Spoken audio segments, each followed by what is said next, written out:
यह कंटेंट ओशो की बुक शिक्षा में क्रांति से लिया गया है। आज का टॉपिक है बोध से रूपांतरण। सबसे पहली बात तो यह है कि जीवन का अर्थ और लाइफ का पर्पस ऐसी कोई चीज ही नहीं है। जीवन स्वयं में ही अपना अर्थ है। जीवन से पार और जीवन से अलग कोई मंजिल नहीं है।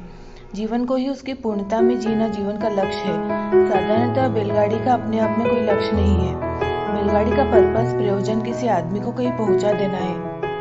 अगर किसी को कहीं नहीं जाना है तो बैलगाड़ी बेकार हो गई। उसका अपने में अर्थ नहीं था। वह एक साधन थी, मीन्स थी। वह स्वयं साध्य नहीं थी। फिर किसी व्यक्ति को बैलगाड़ी से कहीं जाना है तो जाने का भी अपने आप में कोई अर्थ और प्रयोजन नहीं है। जाना भी एक साधन होगा और कुछ और पाने के लिए। कोई किसी से मिलने जाता होगा, धन कमाने जाता होगा, विवाह करने जाता होगा, तो जाना भी अपने आप में अर्थपूर्ण नहीं है। कोई और प्रयोजन होगा पीछे जिसकी वजह से वह अर्थपूर्ण होगा।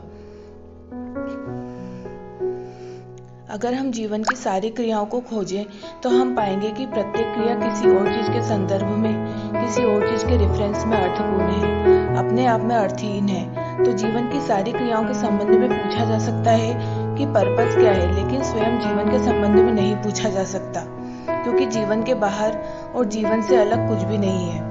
तो जीवन का प्रयोजन है जीवन ही। इसलिए जो लोग जीवन को भी साधन बनाना चाहते हैं और कोई साध्य बनाना चाहते हैं, कोई कहेगा मोक्ष, कोई कहेगा परमात्मा, वे समझ नहीं पा रहे हैं। क्योंकि तब यही सवाल परमात्मा के संबंध में खड़ा हो जाएगा कि परमात्मा का प्रयोजन क्या है, पर्पस क्या है, या मोक्ष का प्रयोजन क्या है, पर्पस क्या है, मोक्ष पाकर क्या करेंगे। और वहां जाकर वे लोग थके खड़े हो जाते हैं कि अब क्या उत्तर दें। तो बजाय इसके कि जीवन के बाहर हम व्यर्थ की कल्पनाओं में खोए, यह उचित होगा कि जीवन तो हमारे हाथ में है। जीवन की पूर्णता जरूर हमारे हाथ में नहीं है। जीवन हमारे हाथ में है, लेकिन असीम जीवन हमारे हाथ में नहीं है। जीवन हमारे हाथ में है, लेकिन जीवन को कैसे ऐसे जिए कि समग्र आनंद उससे उपलब्ध हो सके, वह हमारे हाथ में नहीं है। मेरी दृष्टि में जीवन ही परमात्मा है और जीवन ही मोक्ष है। जो व्यक्ति जीने की कला जान लेता है और जीने की गहराइयों में उतर जाता है और जीने की ऊंचाइयां छू लेता है, वह आदमी फिर नहीं पूछता कि जीवन का लक्ष्य क्या है। जीवन अपने लिए काफी है, जीवन पर्याप्त है। हम यह पूछते भी इसलिए हैं कि हमारा जीवन अधूरा है और पर्याप्त नहीं है। इसलिए सवाल उठता है कि जीवन किस लिए है। यह बहुत समझने जैसी बात है।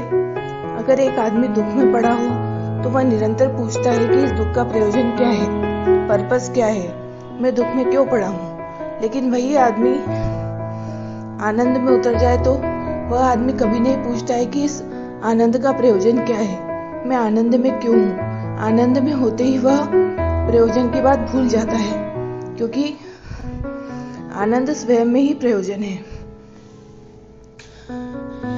इस पैराग्राफ में ये बताया गया है कि जैसे जो बैलगाड़ी होती है, उसका काम होता है इंसानों को एक स्थान से दूसरे स्थान तक ले जाना।